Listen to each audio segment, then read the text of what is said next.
This is Revathi. Welcome back to అందమైన కథల పొదరిల్లు. నా మనసంతా నీవై. Episode number 284. మోహన్ వెళ్లిన ఫ్లైట్ క్రాష్ అయి మోహన్ మరణ వార్త టీవీలో చూస్తున్న శ్రేయ. ఆ తర్వాత ఏం జరిగింది తెలియాలి అంటే కథలోకి వెళ్లాల్సిందే. కథలోకి వెళ్ళబోయే ముందు వీడియోకి దయచేసి ఒక లైక్ ఇవ్వండి, అలాగే హైప్ కూడా ఇచ్చి సపోర్ట్ చేయండి.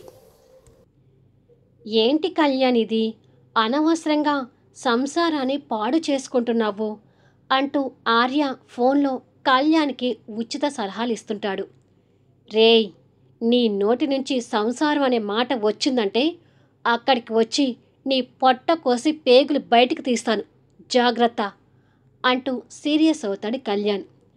కళ్యాణ్ మాటల్లో ఉన్న ఆ కోపానికి ఆర్య నిజంగానే భయపడిపోయి పొట్ట మీద చేయి పెట్టుకొని, నన్ను మరీ అంతగా తిడుతున్నావేంటి కళ్యాణ్ అని అడుగుతాడు.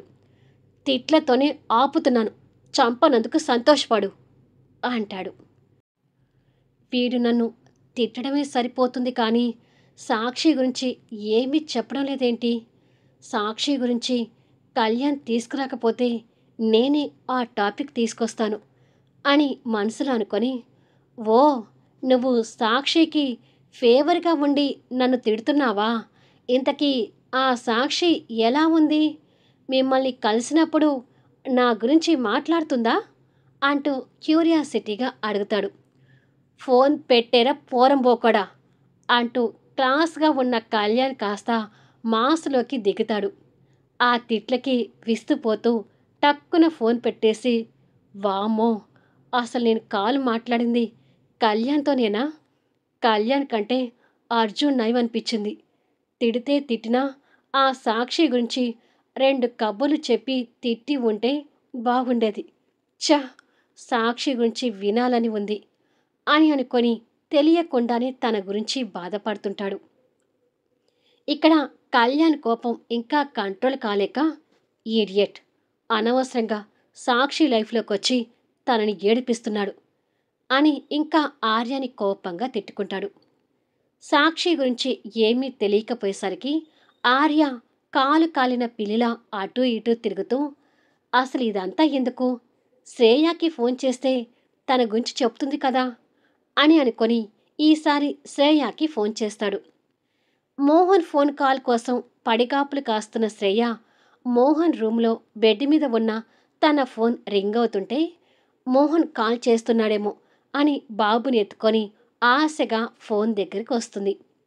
ఫోన్ స్క్రీన్ మీద చూసి, ఓ ఆర్యానా ఫోన్ చేసేది, ఇంకా మోహన్ ఏమో అనుకున్నాను అని నిరాశ చెందుతూ ఫోన్ లిఫ్ట్ చేసి, హలో అంటుంది.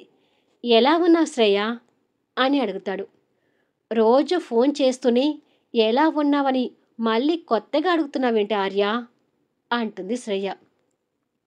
అది కూడా నిజమే కదా అని అనుకొని, డైరెక్ట్గా సాక్షి గురించి అడిగితే తను ఇంకేదో అనుకోవచ్చు, టాపిక్ అలా తీసుకురాకూడదు అని మనసులో అనుకొని, హా, ఇంట్లో మోహన్ లేడు కదా, నీకు బోర్ కొడుతుందేమో, ఎవరినైనా ఫ్రెండ్స్ని మీట్ అవ్వడానికి బయటకు వెళ్ళకపోయావా అంటూ సాక్షిని ఉద్దేశించి అంటాడు.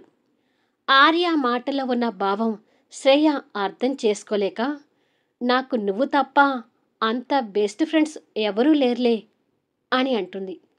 అంటే ఫ్రెండ్స్ చేసుకుంటే ఎవరైనా బెస్ట్ అవుతారు.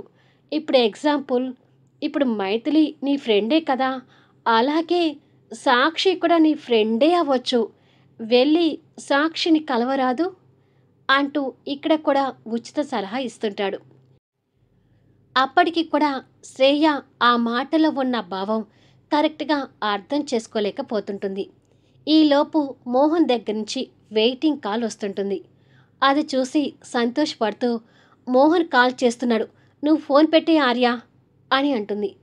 అవునా, మోహన్తో తర్వాత మాట్లాడవచ్చులే, ముందు నాతో మాట్లాడు, నేను అడిగిన దానికి సమాధానం చెప్పు అంటాడు ఆర్య. ఎహే పో, ఏంటి నీకు సమాధానం చెప్పేది, అవతల మోహన్ ఫోన్ చేస్తున్నాడు, ఫోన్ పెట్టేయ్ అంటూ కసిరింపుగా చెప్పి ఆ కాల్ కట్ చేస్తుంది.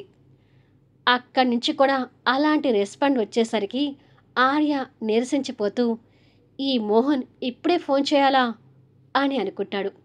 ఇక శ్రేయ బాబుని దగ్గరికి తీసుకొని మోహన్ దగ్గర నుంచి వస్తున్న వీడియో కాల్ లిఫ్ట్ చేస్తుంది. శ్రేయ కొడుకు కనపడగానే మోహన్ నవ్వుతూ ఎలా ఉన్నారు అని అడుగుతాడు. బాగున్నా మోహన్, నువ్వెలా ఉన్నావు అని అడుగుతుంది. ఇక్కడ నువ్వు లేవు కదా, నేను బ్రహ్మాండంగా ఉన్నాను అని వెటకారంగా మాట్లాడతాడు.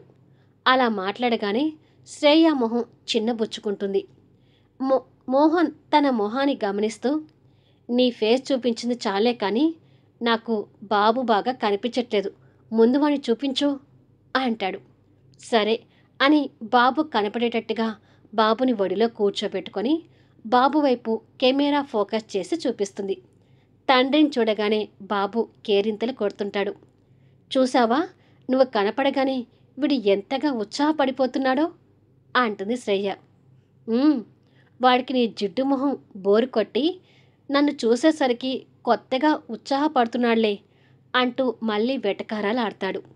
మళ్ళీ ఆ మాటకి కూడా శ్రేయ చిన్నబుచ్చుకుంటూ ఈసారి ఫోన్ ఎదురుగా పెట్టుకొని నాది జిడ్డు మొహమా, నేను చక్కగా రెడీ అయి ఉన్నాను, ఒక్కసారి చూడు అని అంటుంది. నిజంగానే మంచి శారీలో శ్రేయ అందంగా కనిపిస్తుంటే మోహన్ కాసేపు తనని అలా చూస్తుంటాడు. ఏంటి చూడమనగానే అలా కన్నార్పకుండా చూస్తున్నావు, నాకు పడిపోయావా అంటూ కావాలని అడుగుతుంది. అంత సీన్ లేదు, ఈ జర్మనీలో నీకంటే అందగత్తెలు చాలామంది ఉన్నారు అని అంటాడు. ఓ మంచిది అని కటువుగా సమాధానం చెప్తుంది. అలా ఇద్దరు బాబుతో కలిసి కాల్ మాట్లాడుతుంటారు. నైట్ 12 అవుతుంటుంది. ఆ చిన్న బెడ్ మీద క్రాంతి ఎక్కడ కింద పడుతుందేమో అనుకొని సూర్య తన నడుం చుట్టూ చేవేసి కేరింగ్తో పట్టుకొని నిద్రపోతుంటాడు. క్రాంతి కూడా మంచి నిద్రలోనే సూర్య వైపు తిరిగి పడుకుంటుంది. మధ్యలో సూర్యకి మేలుకో వచ్చి నిద్రలో ఉన్న తనని చూస్తాడు. రోజులాగానే ప్రేమగా తన నుదుటి మీద ముద్దు పెట్టుకొని మళ్ళీ నిద్రకు కళ్ళు మూసుకుంటాడు. నిద్రలో ఉన్న క్రాంతికి ఆ ప్రియమైన ముద్దు తన మనసుకి ప్రసరించి కళ్ళు తెరుస్తుంది. బెడ్ లైటింగ్లో సూర్య మొహం నిశ్చలంగా కనిపిస్తూ ఉంటే సూర్య మనసుకి క్రాంతి దాసోహం అవుతూ తెలియకుండానే సూర్యకి ఇంకాస్త దగ్గరగా జరిగి సూర్య హృదయంలో తల దాచుకొని పడుకుంటుంది. నిద్రలో అలా పడుకుందిలే అనుకొని సూర్య అపోహపడుతూ తనని ఇంకాస్త హత్తుకొని నిద్రపోతుంటాడు. సూర్య శ్వాస స్పర్శ క్రాంతికి లాలనగా అనిపించి సూర్య ప్రేమలో ఒదిగి నిద్రపోతుంటుంది. అలా అందరికీ రోజులు గడిచి అప్పటికి మోహన్ వెళ్ళి 10 రోజులవుతుంది. ఆ రోజు మోహన్ వస్తున్నాడని శ్రేయ రకరకాల వంటలు చేసి అడావిడి చేస్తుంటే టీవీలో ఒక న్యూస్ టెలికాస్ట్ అవుతూ జర్మనీ నుండి వస్తున్న ఫ్లైట్ క్లాష్ అయ్యి ప్రయాణికులందరూ మృతి చెందారు, చనిపోయిన వారి వివరాలు అంటూ మోహన్ ఫోటో టీవీలో కనిపిస్తుంటే అది చూస్తున్న శ్రేయకి గుండె బద్దలవుతుంది. సర్వెంట్ జయమ్మ కూడా ఆ న్యూస్ చూసి షాక్ అవుతుంటుంది. ఫ్లైట్లో ప్రయాణించిన వారిలో ఎవరు కూడా ప్రాణాలతో మిగల్లేదని అంటూ ప్రయాణికుల ఫోటోలు చూపిస్తూ న్యూస్ టెలికాస్ట్ అవుతుంటే వారిలో మోహన్ ఫోటో చూస్తున్న శ్రేయకి కళ్ళు బైర్లు కమ్ముతూ భూమి చుట్టూ తిరుగుతున్నట్టుగా అనిపిస్తుంది. ఆ షాకులో తను స్పృహ కోల్పోయి కింద పడబోతుంటే మేడం అంటూ జయమ్మ వచ్చి తనని పట్టుకొని సోఫాలో ఆనిచ్చి కూర్చోబెడుతుంది. తల్లిని అలా చూసి పక్కన ఆడుకుంటున్న బాబు ఏడుస్తుంటాడు. ఆ షాక్కి స్పృహ కోల్పోయిన శ్రేయ మొహాన జయమ్మ నీళ్లు చల్లి మేడం లేవండి మేడం, మీరే అలా అయిపోతే బాబుని ఎలా చూసుకుంటారో చెప్పండి అంటూ మొహాన నీళ్లు చల్లుతుంటే శ్రేయ తేరుకొని కళ్ళు తెరుస్తుంది. కాస్త ధైర్యంగా ఉండండి మేడం, మిమ్మల్ని ఎలా ఓదార్చాలో నాకు అర్థం కావడం లేదు అని జయమ్మ కంగారు పడుతుంటే కాసేపట్లో ఫ్లైట్ ల్యాండ్ అయ్యి సురక్షితంగా దిగాల్సిన ప్రయాణికులందరూ చనిపోవడం దురదృష్టకరం అంటూ చనిపోయిన వారి వివరాలు అంటూ టీవీలో మోహన్ ఫోటో కనిపిస్తూ పేరు చదువుతుంటే అది తట్టుకోలేని శ్రేయ నో అంటూ గట్టిగా అరుస్తుంది. జయమ్మ ఏడుస్తున్న బాబుని ఎత్తుకొని అమ్మ అధైర్యపడకండి అని చెప్తున్నా కూడా శ్రేయ ఆ మాటలు వినిపించుకోలేక మోహన్ అంటూ తల కొట్టుకుంటూ బోరున ఏడుస్తుంటుంది. ఎవరి ఇళ్లల్లో వాళ్ళు ఆ న్యూస్ చూస్తూ కళ్యాణ్, మైథిలి, సూర్య, క్రాంతి, సాక్షి ఇలా అందరూ షాక్ అవుతుంటారు. ఇక్కడ మోహన్ మరణ వార్తని తట్టుకోలేని శ్రేయకి ఏడుపు ఆగటం లేదు. బాబు ఏడ్చి ఏడ్చి దాహంతో ఉంటే జయమ్మ కిచెన్లోకి వెళ్ళి బాబుకి నీళ్లు తాగిస్తుంటుంది. టీవీలో ఆ న్యూస్ పదే పదే టెలికాస్ట్ అవుతుంటే శ్రేయ ఆ న్యూస్ని చూసి భరించలేకపోతుంటుంది.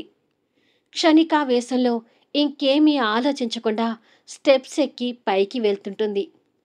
మంచినీళ్ళు తాగిన బాబు ఇంకా ఏడుస్తుంటే జయమ్మ బాబుకి పాలు తాగిస్తుంటుంది. శ్రేయ ఏడుస్తూ మోహన్ రూంలోకి వెళ్ళి డోర్ వేసుకుంటుంది. అక్కడ నవ్వుతూ ఉన్న మోహన్ ఫోటో చూసి కుమిలిపోతూ ఆ ఫోటో దగ్గరికి వెళ్ళి చేతుల్లోకి తీసుకొని నువ్వు జీవించి లేనప్పుడు ఇక నేను కూడా బతకడం వేస్ట్ మోహన్, నాకు కూడా బతుకు మీద ఆశ పోయింది అని ఆ ఫోటోని గుండెలకు హత్తుకొని కుమిలిపోతూ ఏడుస్తుంటుంది. ఏడ్చి ఏడ్చి ఆ ఫోటోని పక్కకు పెట్టి తన డ్రెస్ చున్నీ తీసుకుని ఫ్యాన్కి ఉరి వేసుకోవడానికి సిద్ధమై ఫ్యాన్కి కడుతుంటుంది. జయమ్మ కన్నీళ్లు పెట్టుకుంటూనే కిచెన్లో బాబుని ఎత్తుకొని పాలు తాగిస్తూ ఉంటుంది. పైన శ్రేయ చావుకి సిద్ధమైపోతుంటుంది. ఇలా జరుగుతుండగా కళ్యాణ్ కార్, సూర్య కార్, సాక్షి కార్ వచ్చి ఒకేసారి ఆగి కళ్యాణ్, మైథిలి, సూర్య, క్రాంతి, సాక్షి ఇలా అందరూ కార్ దిగి హుటాహుటిన లోపలికి వస్తుంటారు. స్నేహితుడి మరణ వార్త విన్న మైథిలి, సాక్షి కూడా తట్టుకోలేక కన్నీళ్ళు పెడుతూ లోపలికి వస్తుంటారు. వాళ్ళు వస్తూ ఉండగా జయమ్మ బాబుకి పాలు పట్టి వాళ్ళకి ఎదురుగా వస్తుంది. శ్రేయ ఎక్కడ ఉంది జయమ్మ అని అడుగుతుంది మైథిలి కన్నీళ్ళు పెడుతూ. మీరు వచ్చారా అమ్మా? టీవీలో ఆ న్యూస్ విని మేడం తట్టుకోలేనట్టుగా ఏడుస్తుంది. తనని ఓదార్చడం నా వల్ల కావడం లేదు. ఇప్పుడు దాకా మేడం ఇక్కడే కూర్చుంది, ఇప్పుడు పైకి వెళ్ళిందేమో అంటుంది జయమ్మ. అక్కడ ఉన్న టీవీలో ఇంకా న్యూస్ టెలికాస్ట్ అవుతుంటే శ్రేయ అక్కడ ఉండకుండా పైకి వెళ్ళడం కళ్యాణ్కి అనుమానంగా ఆలోచిస్తూ శ్రేయ అంటూ పైకి వెళ్తుంటాడు. కళ్యాణ్ వెళ్ళే విధానం చూసి మైథిలి కంగారు పడుతూ కొంపతీసి ఈ శ్రేయ ఏదైనా పిచ్చి పని చేసుకోవడం లేదు కదా అంటూ పైకి వెళ్తుంటుంది. మైథిలి మాటతో సూర్య, సాక్షి, క్రాంతి కూడా అనుమానపడుతూ పైకి వెళ్తుంటారు. జయమ్మకి కూడా అనుమానం కలుగుతూ ఏడుస్తున్న బాబుని ఎత్తుకొని ఓదారుస్తూ వాళ్ళ వెనక వెళ్తుంటుంది. కళ్యాణ్ పైకి వెళ్ళి డోర్ నెడుతుంటే డోర్ ఓపెన్ కావడం లేదు. శ్రేయ అంటూ డోరు కొడుతున్నాడు. డోరు తీయకపోవడంతో అనుమానంతో పక్కన విండో వైపుకి వచ్చి చూసేసరికి అప్పటికే శ్రేయ ఫ్యాన్కి చున్నీ కట్టి మెడకి ఆ ఉచ్చు బిగించుకోబోతుంది. నో శ్రేయ, అలాంటి పిచ్చి పని చేయకు, డోర్ ఓపెన్ చేయి అని కళ్యాణ్ భయంగా మొత్తుకుంటూ ఉండగా అందరూ అక్కడికి వచ్చి ఆ దృశ్యాన్ని చూసి షాక్ అవుతుంటారు. కానీ బాధలో ఉన్న శ్రేయ ఎవ్వరి మాట వినిపించుకునే పరిస్థితిలో లేక మోహం లేకుండా తను జీవించటం వృధా అనుకొని చావుకి సిద్ధమవుతుంటుంది. అక్క డోర్ ఓపెన్ చేయి అంటూ ఆ పరిస్థితిలో శ్రేయాని చూసి సూర్య కూడా కంగారు పడుతుంటాడు. శ్రేయ చెప్పినా వినే పరిస్థితిలో లేదని కళ్యాణ్కి అర్థమై డోర్ దగ్గరికి వచ్చి గట్టిగా తంతాడు. ఆ ఫోర్స్తో డోర్ ఓపెన్ అవుతుంది. కళ్యాణ్, సూర్య ముందుగా పరిగెత్తుకుంటూ లోపలికి వెళ్ళారు. సూర్య పైకి ఎక్కి ఉరికి వేలాడబోతున్న శ్రేయాని పట్టుకొని తన మెడకి ఉన్న ఉచ్చుని తీస్తుంటే ప్లీజ్ సూర్య, మోహన్ లేకుండా నేను బతకలేను, నన్ను చావునివ్వు అంటూ సూర్యతో వాదన పెడుతుంటుంది. పిచ్చేమైనా పట్టిందా నీకు? ముందు కిందికి దిగు అంటూ సూర్య బలవంతంగా తన మెడకి ఉన్న చున్నీ తీసి కిందికి దింపుతాడు. దాంతో మైథిలి వచ్చి శ్రేయని పట్టుకొని ఎంత పని చేయబోయావు శ్రేయ అంటుంది కన్నీళ్ళు పెడుతూ. కరెక్ట్ టైంకి మేము వచ్చాం కాబట్టి సరిపోయింది, కానీ మేము రాకపోయి ఉంటే అంటూ సాక్షి కూడా కన్నీళ్ళు పెడుతూ తన మీద సీరియస్ అవుతుంది. మోహన్ చనిపోవడం ఏంటి మైథిలి అంటూ శ్రేయ మైథిలిని పట్టుకొని ఏడుస్తుంటే, మోహన్ మరణ వార్త కళ్యాణ్, సూర్య, క్రాంతి, జయమ్మ ఇలా అందరి కళ్ళల్లోనూ కన్నీళ్లు తెప్పిస్తుంటాయి. శ్రేయ బోరున ఏడుస్తుంటే అందరూ తన వైపు కన్నీళ్లు పెడుతూ చూస్తుంటారు. జయమ్మ దగ్గర ఉన్న బాబు కూడా ఏడుస్తుంటే జయమ్మ బాబుని వెనక భుజానికి వేసుకొని జో కొడుతూ ఓదారుస్తుంది. ఇలా అందరూ బాధలో ఉంటారు. శ్రేయ తట్టుకోలేనట్టుగా ఏడుస్తూ ఉంటుంది. బాబు కూడా అలా ఏడుస్తుండగా బాబు మొహాన సడన్గా నవ్వు వెలుగుతుంది. ఆ నవ్వుకు కారణం మోహన్ లోపలికొచ్చి ఏడుస్తున్న శ్రేయాని అందరూ ఓదారుస్తుంటే అదంతా ఆశ్చర్యంగా చూస్తూ ఏమైంది అంటాడు. ఆ మాటతో అందరూ వెనక్కి తిరిగి చూస్తారు. మళ్ళీ నెక్స్ట్ వీడియోలో కలుద్దాం. మోహన్ ఎలా తిరిగి వచ్చాడో, ఈ సంఘటనతో శ్రేయ ప్రేమ మోహన్కి పూర్తిగా అర్థమవుతుందో లేదా అనేది నెక్స్ట్ వీడియోలో చూద్దాం. కథ నచ్చితే దయచేసి లైక్ చేయండి, హ్యాపీ ఇవ్వండి, మీ అమూల్యమైన కామెంట్స్ షేర్ చేయండి. Thank you for లీజనింగ్.